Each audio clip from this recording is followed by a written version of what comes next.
Good afternoon, you guys. Before we get started on some of the Q&A, I'd like to bring up Tom Homan, which some of you guys may know and remember, the Acting Director of the U.S. Immigration and Customs Enforcement, and Rob Hur, the Principal Deputy Attorney General, to talk with you about what the Department of Homeland Security and the Department of Justice are doing to eradicate criminal organizations like MS-13. Mr. Hur will speak to the Justice Department's work first, and then Mr. Homan will discuss the ICE component, and Tom will stay and answer your questions. As always, I'd like to put out a friendly reminder for you guys to stay on topic, and after that I'll come back up to take your questions. Thanks, guys. Thank you, Sarah. Good afternoon. My name is Robert Hur. About 5 weeks ago, I was sworn in as the Principal Associate Deputy Attorney General at the Department of Justice. In that role, I serve as the Principal Advisor to the Deputy Attorney General. I appreciate the chance to talk to you about the Justice Department's aggressive efforts to achieve this administration's goal of dismantling the transnational gang La Mara Salvatrucha, also known as MS-13. As you all know, the President is traveling to Long Island tomorrow to talk about our fight to eradicate the violent threat of MS-13. And as we speak, the Attorney General is in El Salvador, where he will spend the next 2 days addressing the root of this problem, the San Salvadorian prisons that house the leaders of this dangerous gang. While there, the Attorney General will meet with members of the Justice Department's Transnational Anti-Gang Task Force on the ground in El Salvador, and the Attorneys General from the Northern Triangle countries of El Salvador, Guatemala, and Honduras to discuss joint efforts to disrupt and take down MS-13.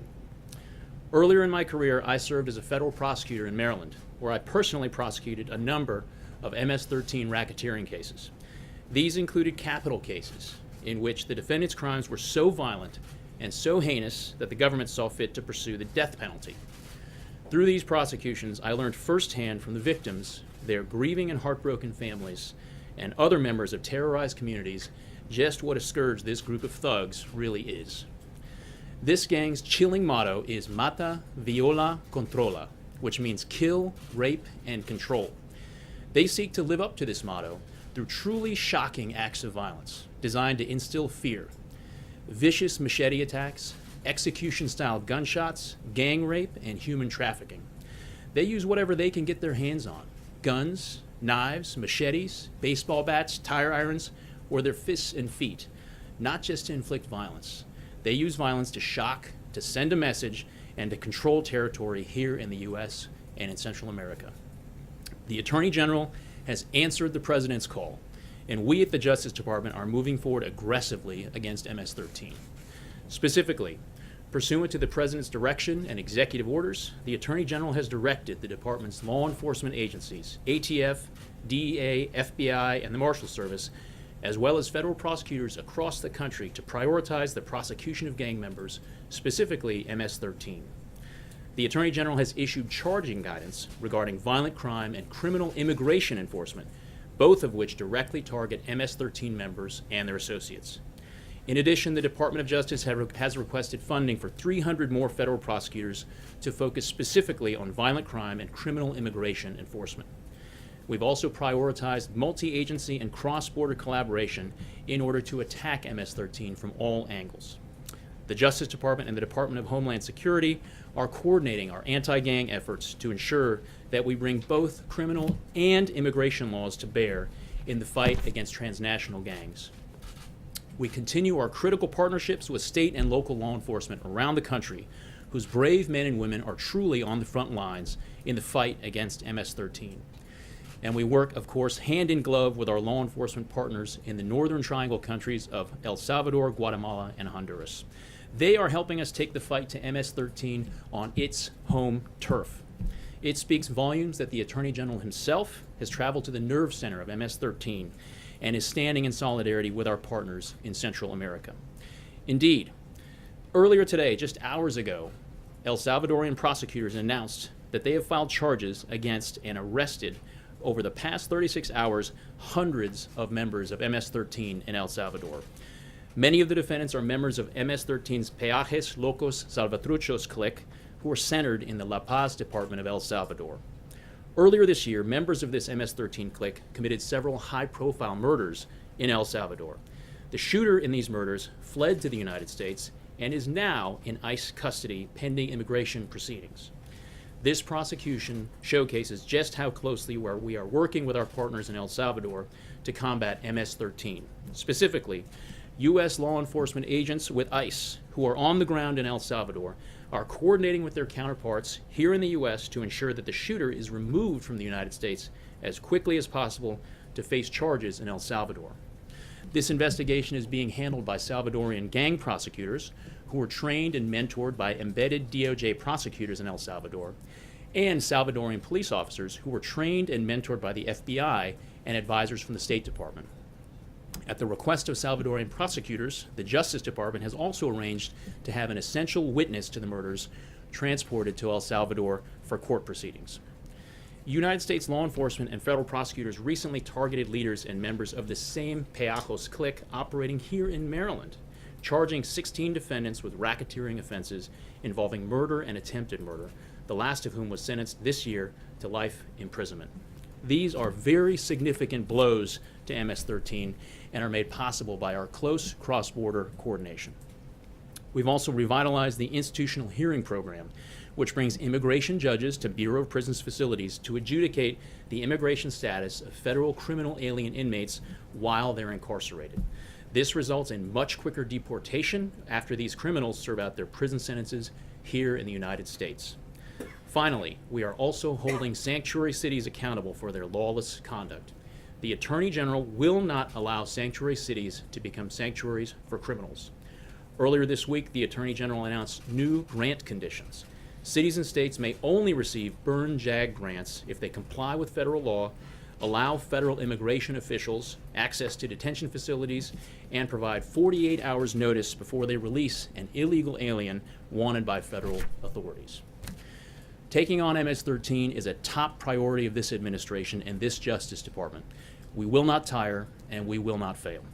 I'm humbled to once again be in a position to work to reduce and ultimately decimate this gang to make our communities safe for all Americans. Thank you.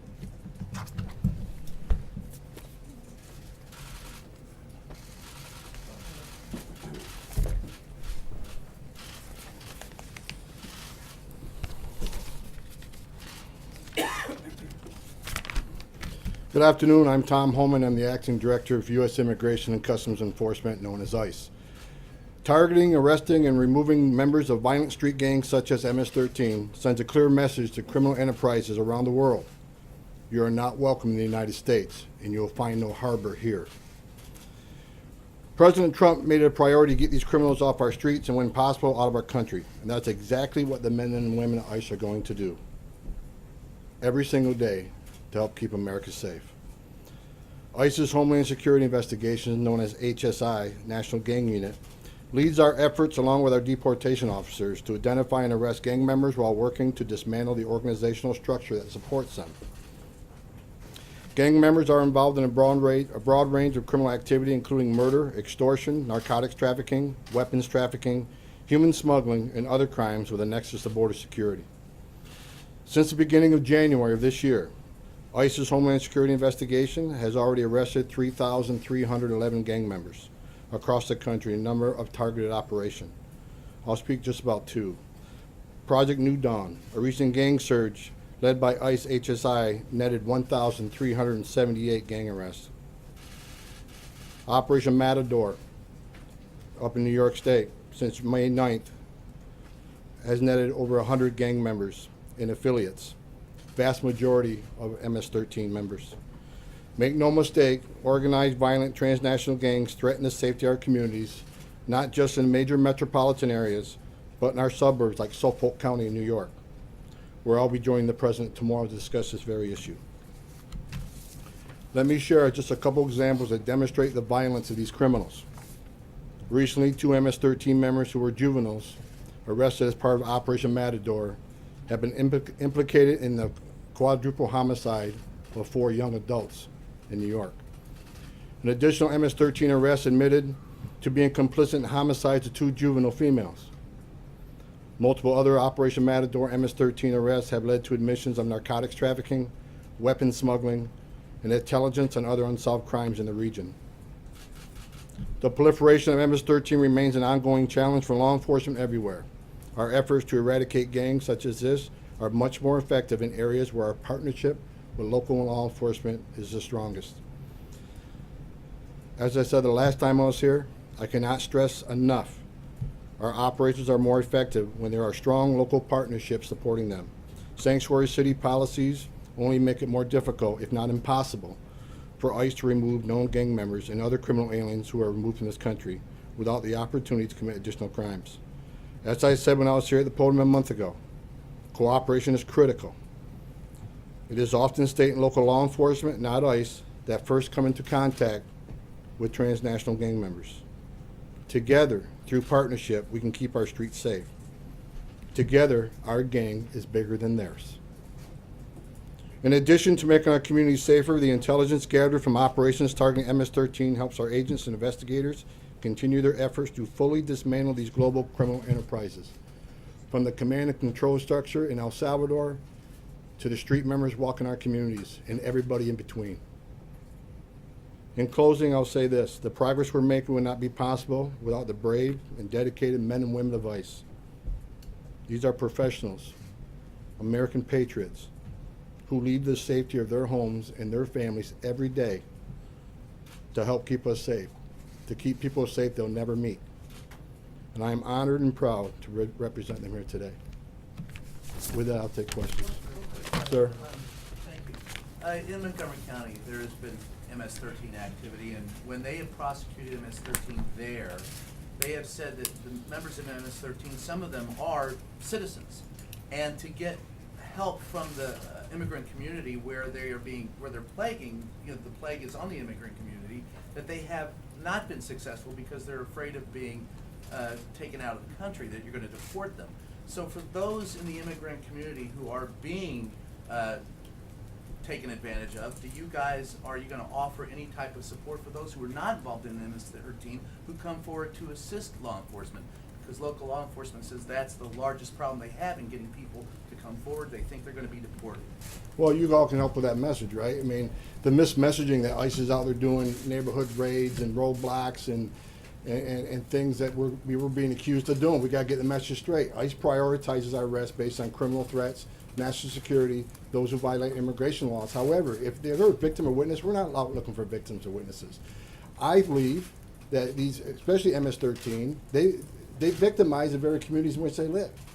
So if the immigrant community is being victimized, they don't want them in the community either. They should be safe to go to law enforcement, report the crime. Again, we do not target victims of crime. Matter of fact, there's actually benefits to victims of crimes through the immigration process. So they should feel safe to go and report criminal activity, and we're going to target the most violent criminals, not the witness, not the victims, to remove them. And we need their help. We need the community's help, and most importantly, we need local law enforcement's help, especially county jails that will have an MS-13 booked in that county jail, but if that county jail is located in Sanctuary City, they get released back to the streets. That's what we need to change. We need cooperation from local law enforcement. But you're saying, point blank, Ma'am. you're not going to take advantage of the immigrant communities who are victims, right? Taking advantage of the immigrant community. Look, we're if they're going to. victims, they're not going to be deported. We need If the they immigrant come community to assist us in identifying the most heinous criminals, and that's MS-13. It's the most violent gang out there. So again, I'll say this again: if there's a victim of crime and they come forward, we're not looking to arrest the victim of crime. We're looking to arrest the bad guy, right? Now let me make this clear. Now, am I saying there's a population of illegal aliens are off the table? I'm not saying that, but victims of crime have certain protections, and they need to take full advantage of those protections. Ma'am? Thank you. Do you have a count for how many people are actually part of the MS-13 in cities across the country? And what has the reaction been from sanctuary cities to the new policy that was announced earlier this week by the Attorney General? And if you could speak broadly about, obviously the President's been very critical of the Attorney General recently. He is overseeing everything that you're talking about. Has that criticism in any way impacted your ability, federal law enforcement's ability to do their jobs? That's a lot of questions. I can tell you that thousands of MS-13 members in the country, and that number changes every day depending on who we report, who sneaks in the country. As far as sanctuary cities, I don't know how they feel about the recent legislation, the recent action taken by DOJ, but I'll say it once again. Sanctuary cities are criminals' biggest friend. If you're an alien smuggler and you're smuggling people in this country as for a living, that's one sales pitch. We can get you to a sanctuary city where that city will help shield you from immigration. So, you know, I've said it every time I speak, I say it, sanctuary cities need to help us keep the community safe. Sanctuary cities not only endanger public safety, they endanger my law enforcement officers, because when we can't get a criminal alien, violent alien out of a county jail, it means one of our officers have to go knock on a door, which anybody in law enforcement knows that's one of the most dangerous things to do.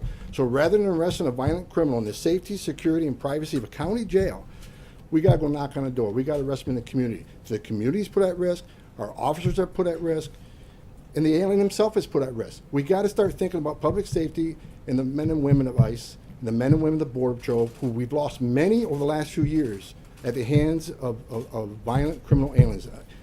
We gotta join forces with these cities. These cities have to come to us. They have to work with us to keep our communities safe. Sir, The Attorney General, anything on the Attorney General? what was the question, Attorney General? The fact that the president's been criticizing him recently, has that in any way impacted your ability, federal law enforcement's ability to do their job? ICE is going to do our job, we're going to continue to enforce the law. The Attorney General is a strong supporter of immigration enforcement. So isn't the President. And I'll end it there, but I can tell you, nothing's going to change the way we do our business. The men and women are ICE professionals. We'll keep enforcing law within the orders of the executive order. Sir? The previous administration also told the country to prioritize criminal gangs.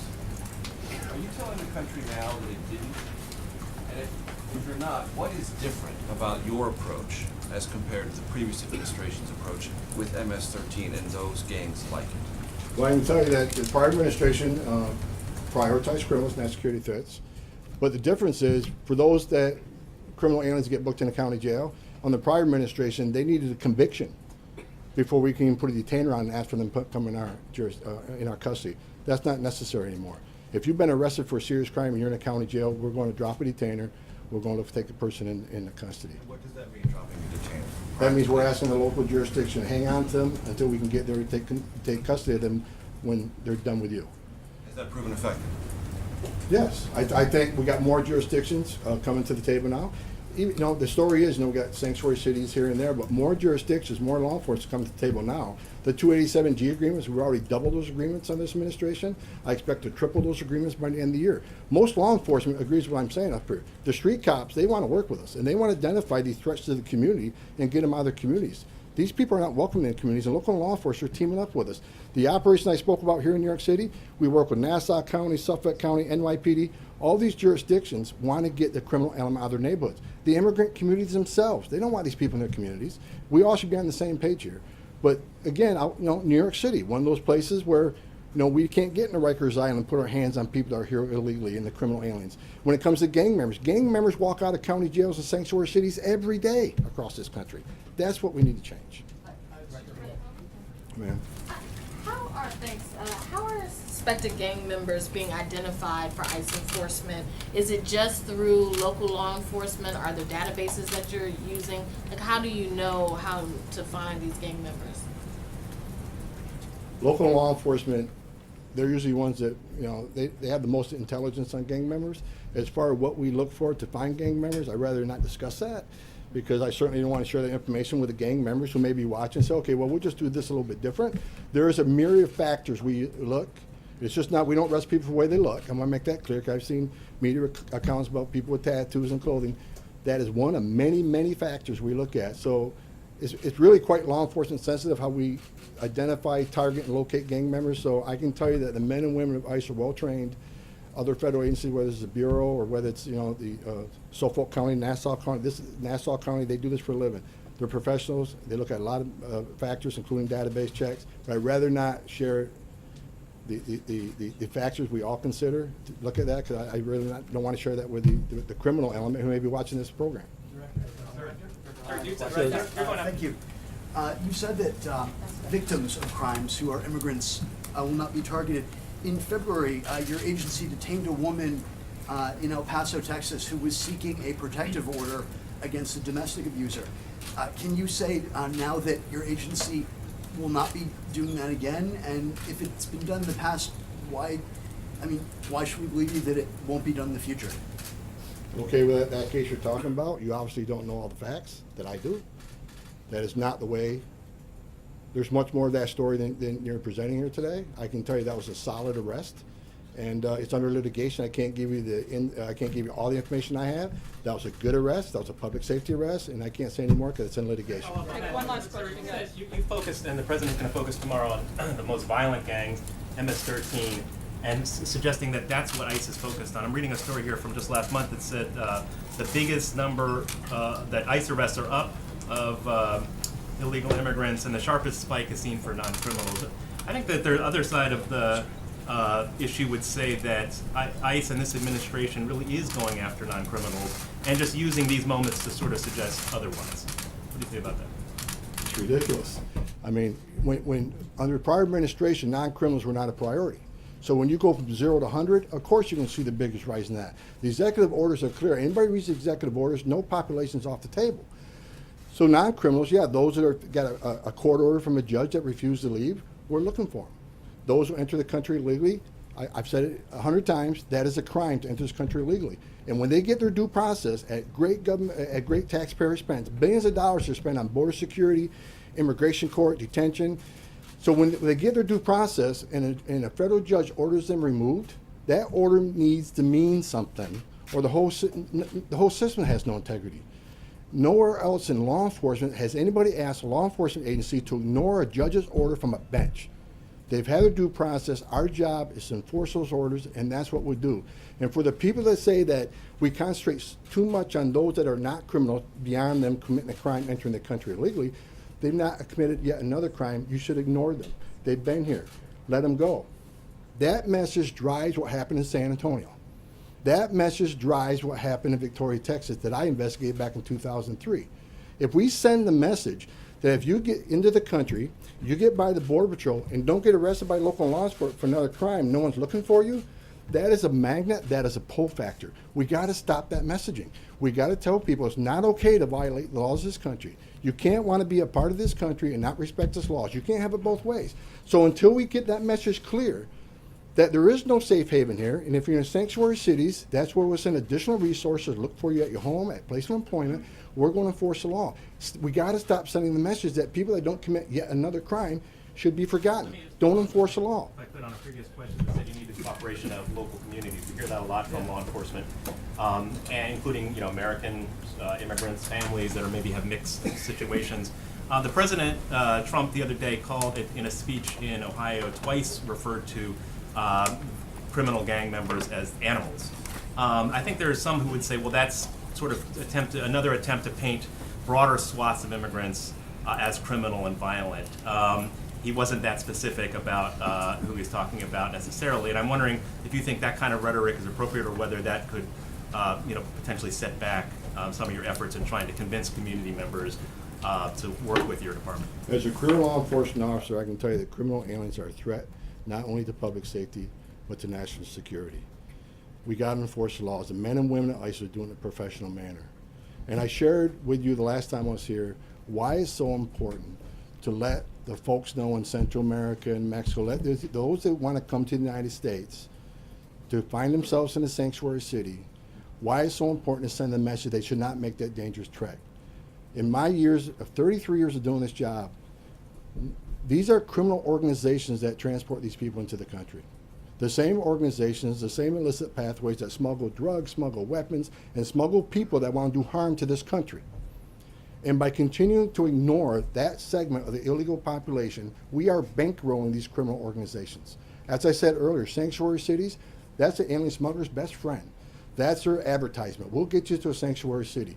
And I'm telling you, what I've seen in my career, I've seen people that were killed could not pay their smuggling fee. I've seen, we talked to women that have been raped, children's been molested, people have been killed. I shared with a media yesterday in Phoenix, Arizona, during the hostage crisis several years ago, people couldn't pay their fees. The fees would double once they got it. They couldn't pay the fees. We rescued one man who was duct taped from head to toe. His whole face and head were duct taped, and had a hole poked in the mouth with a straw so he could breathe for 2 days. When I was in Victoria, Texas, I did stand in back of a tractor trailer in 19 Dead Aliens with a 5-year-old that suffered What do you think that 5-year-old went through the last 30 minutes of his life? What do you think his father went through the last 30 minutes of his life, looking down his child, knowing he couldn't help him because they're locked him back to a tractor trailer? I'm not calling anybody anymore. I'm saying there's those who break the law and those who don't break the law. You got to respect the laws of this country. There's millions of people that are members of society that enter this country the right way, and that's what we need to push. We need to push. Enter this.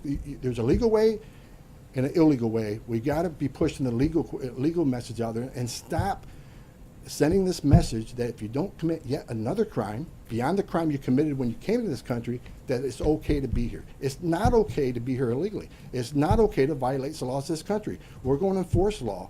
That is why, with everything you're reading right now and all these horrific events, that's why we need more.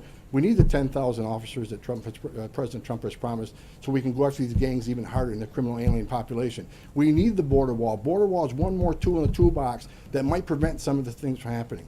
That is why what President Trump is asking us to do, that is what he's proposing for border security, makes sense to the law enforcement community. Not just Tom Homan at ICE, but the 20,000 men and women that work at ICE, the 20,000 Border Patrol agents that wear the uniform and step on the front line every day. We need this help. We need these executive orders to make sense of what we do every day. Thanks so much, Tom. We really appreciate it. Thank you, Tom, Rob. Just like the dedicated men and women of ICE and DOJ who are unquestionably producing results every day in these fights against vicious cartels, Senate Republicans now have an opportunity this evening to deliver on one of our biggest promises to the American people. On the Hill, the Senate is gearing up for a series of votes on the Republican plans to finally repeal and replace Obamacare and replace it with the Freedom Healthcare Bill. Congressional Republicans have been telling the American people that given the chance, they would save them from this increasing damage of this disastrous law. After 7 years of skyrocketing premiums and dwindling healthcare options, now is their chance to act. The President looks forward to seeing the Senate fulfill that promise later tonight when they finally repeal Obamacare and end the nightmares it has caused for American families and businesses. I hate to start the Q&A off on a low note, but I wanted to get ahead of some of the personnel-related questions and just let you guys know ahead of time that no, I cannot confirm whether or not Sean Spicer will be on Dancing with the Stars upon leaving the White House. And with that, I will take your questions. Jonathan. Sarah, does the President have confidence in his Chief of Staff? Look, I think I've addressed this question when it comes to staffing and personnel many times, that if the President doesn't, then he'll make that decision.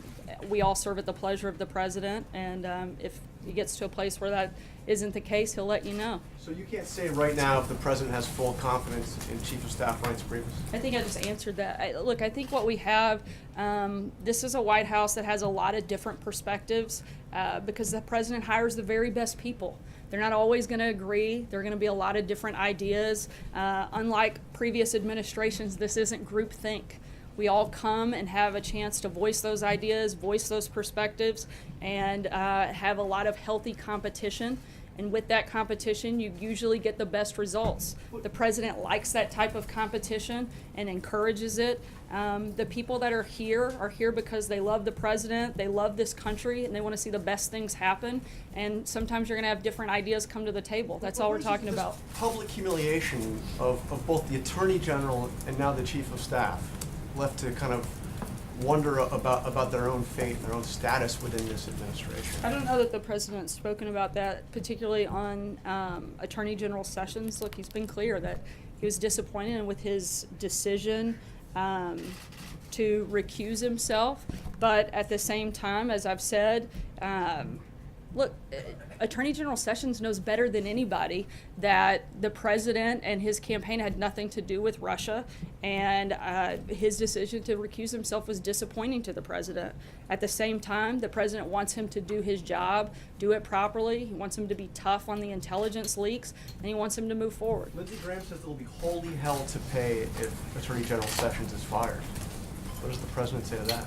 You know, I haven't asked him about Lindsey Graham's comments. Matthew? Thanks, Sarah. The President the Pentagon has announced that the president's statements via Twitter did not change the transgender policy in the military, and that the White House actually has to issue a policy directive to the Secretary of Defense to make that change happen. So 2 questions. Does the president plan to do so? And if so, how will that affect transgender troops that are currently serving?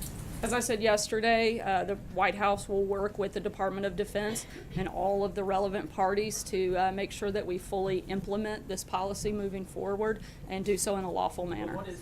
What is the policy, and was the president aware that he can't make policy changes via statements on Twitter? Because the Pentagon is saying I think he was we making the haven't gotten- announcement of the policy change. So the policy that will- hasn't yet been formulated?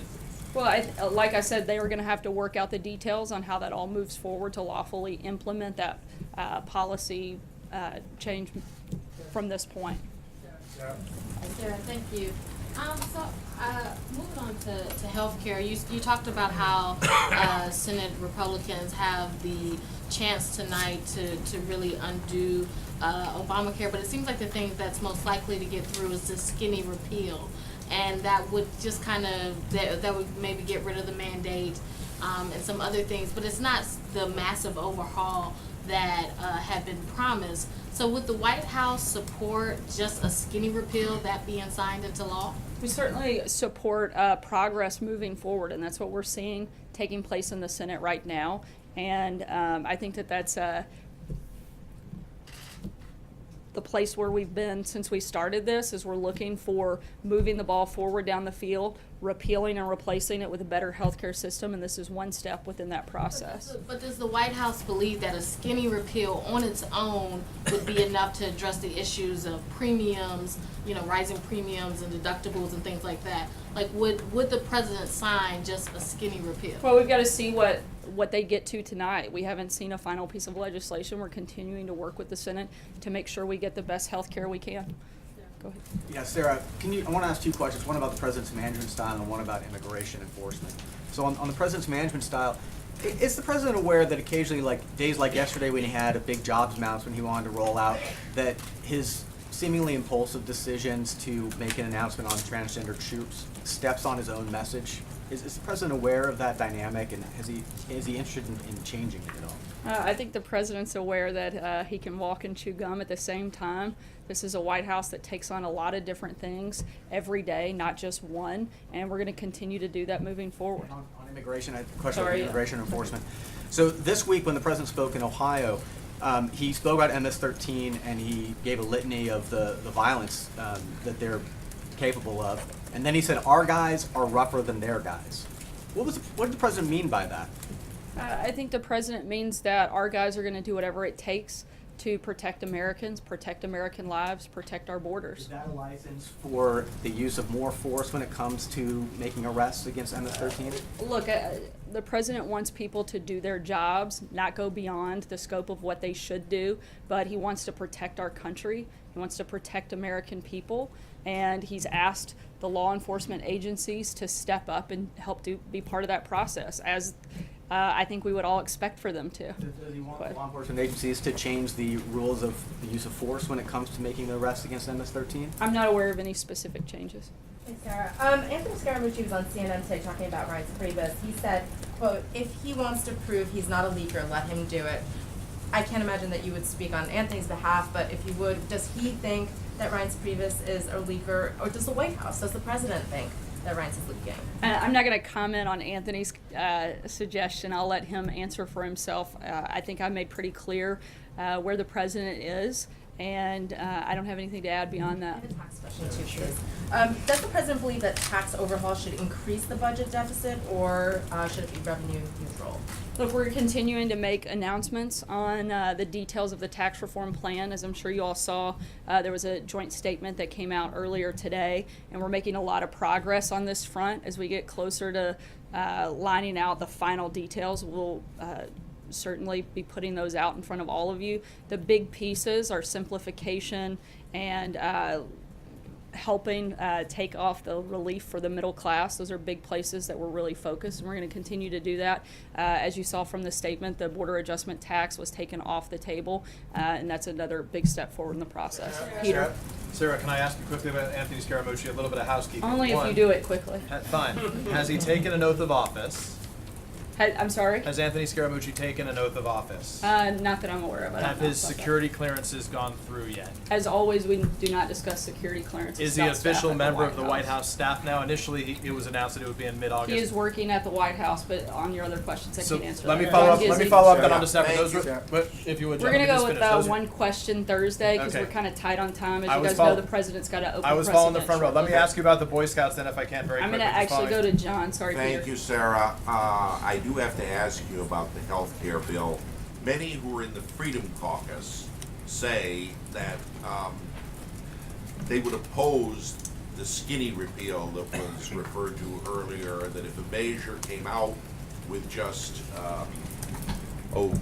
ending the mandates and ending the tax on medical devices, that would, and not addressing anything else, they vote against it. Is the president aware of this, and is he making any calls for specific parts of the repeal effort? Look, the administration's been working hand in hand on pushing repeal and replace of Obamacare. We actually like the term freedom bill a lot better because we think it addresses what this bill actually is. It removes a lot of those mandates that allow people to have the type of freedom, have states have the freedom that they want. And that was one of the big priorities for this administration. We're, happy about that progress, and we're going to wait and see where this bill ends up later this evening. John Decker. Thanks a lot, Sarah. Is the president, just to follow up on what John Gizzi just asked you, I don't think you got to that particular part of the question. Sorry. Is the president picking up the phone? Is he calling those 7 or 8 Republican senators, making the case for them that this may be their last best hope for repealing and replacing Obamacare? And if he is, what's his message to those particular senators? The same one he's been making all along. Let's get the job done. Let's replace a terrible healthcare system with a better one. And he's going to be engaged, and I'll keep you posted on any specifics and people that he talks to. He had all of those Republican senators here at the White House last week, Sarah. Sorry, guys, we're real tight on time. I'm really going to I try just to wanted keep to you say to one one- question.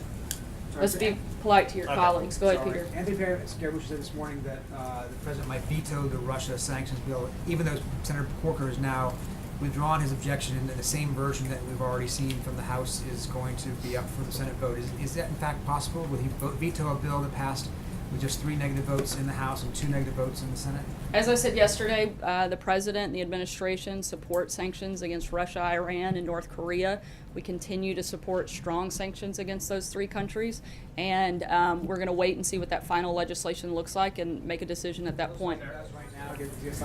As soon as we have a final piece of legislation, we'll let you know. In Dave? terms of working with the DOD on this new policy, how long is it going to be before we find out what the details are? I don't have a Talking weeks, specific months? timeline, but I believe they're going to start moving on it quickly, but we'll keep you posted as those details come out. Again, I don't have a specific timeline on what that looks like, but I know that they're ready to start moving and work on that implementation. Major? Thanks. Several Senate Republicans have sent signals to this White House. 1, don't make a recess appointment because we're not going to allow it. 2, there's not going to be a confirmation hearing if there's a new Attorney General nominated. There is a signal being sent, don't do what we fear you might be contemplating. Can you, for the betterment of the Senate Republicans who are working with this White House on a lot of issues, put to rest once and for all the status of the Attorney General? He's not going to be fired, there's not going to be a need for a recess appointment, and this issue can be laid to rest for the country and for Senate Republicans who appear, based on their public statements, to be anxious about this prospect. Yeah, I guess I'm not sure how many times you have to lay an issue to rest. I've tried many times. No, but when you don't say the president has confidence and the president says time will tell, as he said earlier this week, I'm only telling you what Senate Republicans who are in a position to have to deal with this are Yeah, and I've saying. answered your question, and yesterday you probably saw a statement come out from here that was more fake news from the Washington Post on the fact that we were considering a recess appointment. I think that sums that up pretty clearly.